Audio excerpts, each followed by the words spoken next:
सारा विभाग खिला रहे बने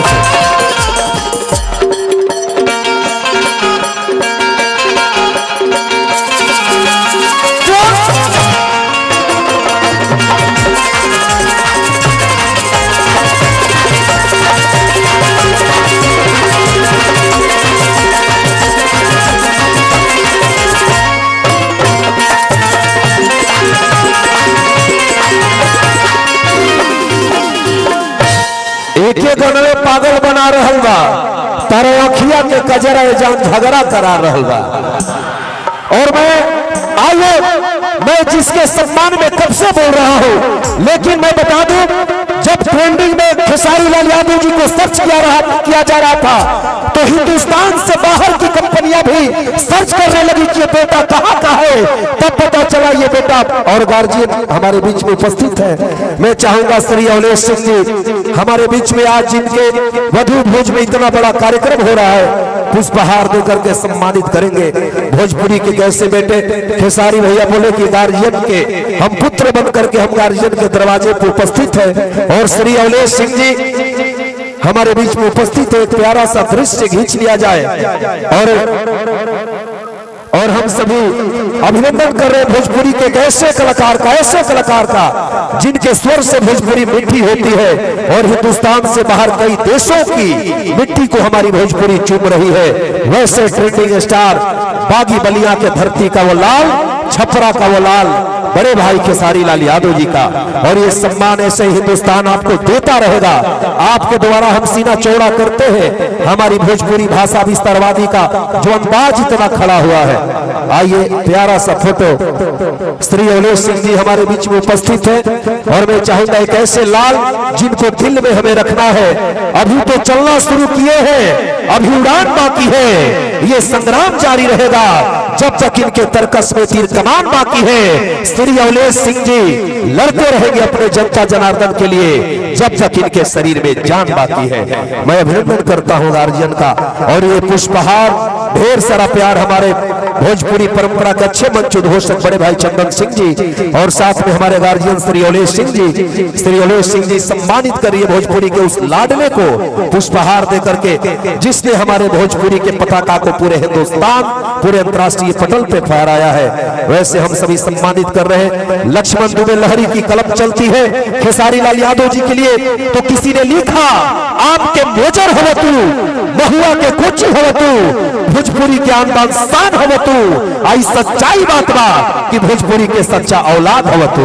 हमनी के सम्मानित कर रहल बानी जा, और तमाम गार्जियन के द्वारा पुष्पहार और रंग वस्त्र देकर के गार्जियन के भी ओठ पे मुस्कुराहट बा कि हमनी के मां सरस्वती के कृपा से बागी बलिया छपरा पूरे बिहार उत्तर प्रदेश के शान बन करके हिंदुस्तान के हर जगह पे भोजपुरी के जे जियोलस, वैसे हमनी के बड़ भाई खेसारी लाल यादव जी के सम्मान कर रहल बानी जा। कार्यक्रम भी शुरू करे के बाटे, और हमनी के परम आदरणीय गार्जियन श्री अवलेश सिंह जी के साथ तमाम अतिथिगण मंच पे उपस्थित बानी। सबके स्वागत, सबके अभिनंदन बाटे। और आइए, एक फिल्म आई थी बलम जी लव यू, किसने देखा था बलम जी लव यू, और उसमें एक शेर था कि हर फैसले होते नहीं सिक्के उछाल के, ये दिल का मामला है जरा देखभाल के। अरे इन मोबाइल जैसे दौर के आशी को क्या पता, अवलेश चाचा आपके जमाने में चिट्ठी में रख देते थे लोग कलेजा निकाल के। यार बलिया इतना खामोश क्यों है, मैं दर्द समझ रहा हूँ। आपने बड़ा हल्ला किया है, बागी बलिया की धरती है। एक बार कार्यक्रम शुरू हो, इसके लिए एक बार जोरदार हल्ला, ताली बजा दीजिए और हल्ला कर दीजिए। मैं कार्यक्रम शुरू कराता हूँ। माइक मेरे हाथों में भी अब सुबह नहीं दे रहा है, मैं माइक देता हूँ। बस एक लाइन कहूंगा, चाहे सूखा गुलाब दीजिए, गालियां मुझे खराब दीजिए, लेकिन बागी बलिया छपरा पूरे बिहार का वो बेटा खेसारी लाल यादव के लिए खामोश मत होइए। एक जोरदार ताली बजा दीजिए। मैं माइक देता हूँ भैया।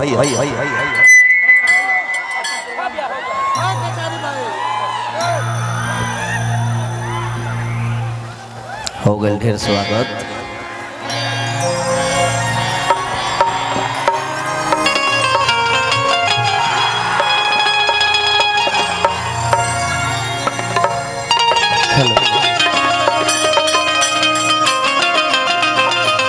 रिदम के दीजिए, चाटी है उसको उठाइए मॉनिटर। चलिए हम खेसारी लाल यादव जिला छपरा सारण बिहार।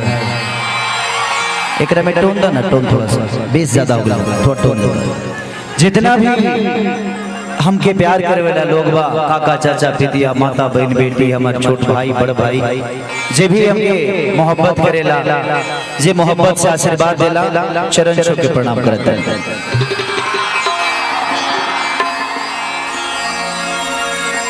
आज हमारा लगता है कि बलिया के धरती पर 6-7 साल बाद हम गावत नहीं। एक बार रसड़ा ही रहनी हम गावे खातिर शादी समारोह में, और आज दूसरी बेरावत नहीं। आज 2 साल तक कोरोने टेल देहला, 2 साल तक केहू के हिले ला देलो सब, तो हम कहां से हिला। घर ही में बैठ के हम गाना लिखत नहीं, हमार मौगी धुन बनावत रसिया।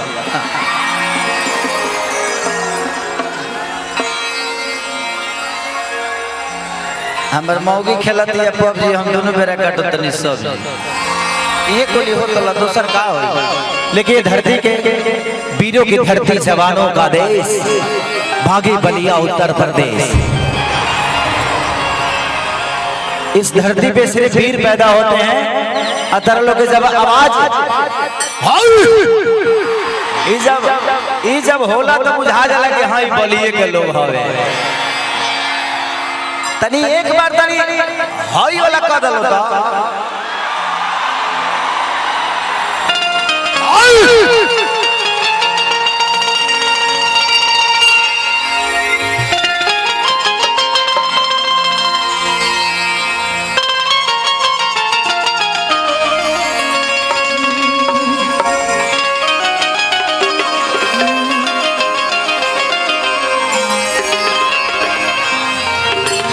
आइए आइए मानिए चाचा ओले चाचा जी के बेटा के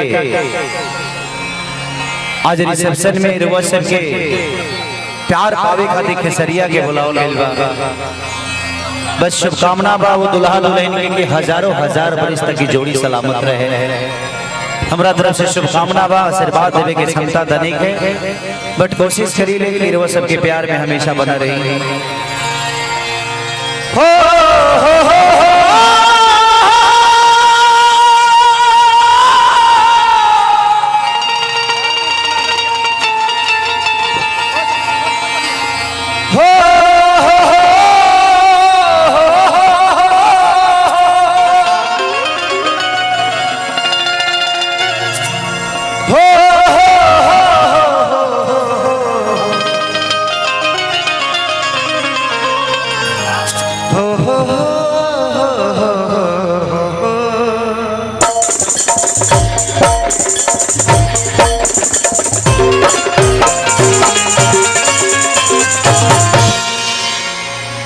कि तोरा रखिया के कजरा है जा,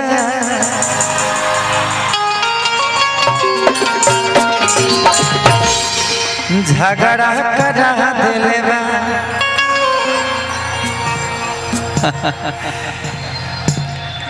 एक बार आप लोग आराम से बैठ जाइएगा। जो भी लाइट के सामने है वो लाइट टूटेगा, किसी पे गिर जाएगा तो कोई मेरा अपना ही नुकसान होगा, मेरे अपने भाई को कुछ नुकसान होगा। इसलिए आपकी जान हमारी जान है। खेसरिया मरी हो जाए तो गम नहीं करेंगे, तोहरा लगे कुछ हो जाए तो बड़ा अफसोस होगा। जिंदगी में हमार जीवन हमारा परिवार खातिर कितना भाई हमके पता नहीं खे, लेकिन तहारा लोग खातिर बा 24 घंटा जागी ले तब वो असर ना होला। कैसे कि तब के आशीर्वाद के जरिया के ऊपर हमेशा रहता है। कि जय गणेश मंगल करना, विघ्न हरो गणरा, एक दंत करी बड़ी वदना, सीधी करो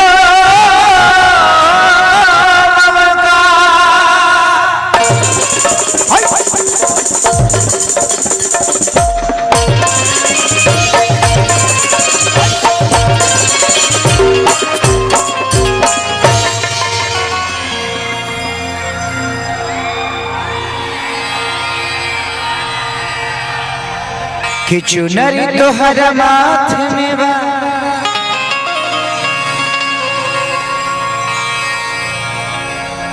कि दर्शन तोहर बात में बा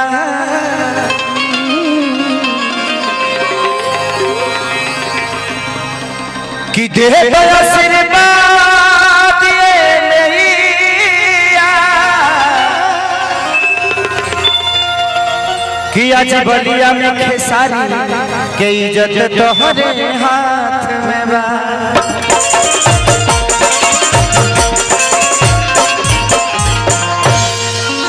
आई एगो भक्त माई के दरबार में गईले और का कहले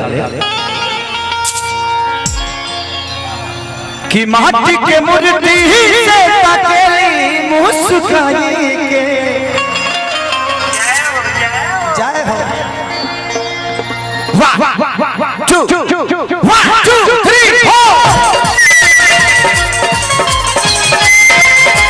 अरे तालियां बजाओ।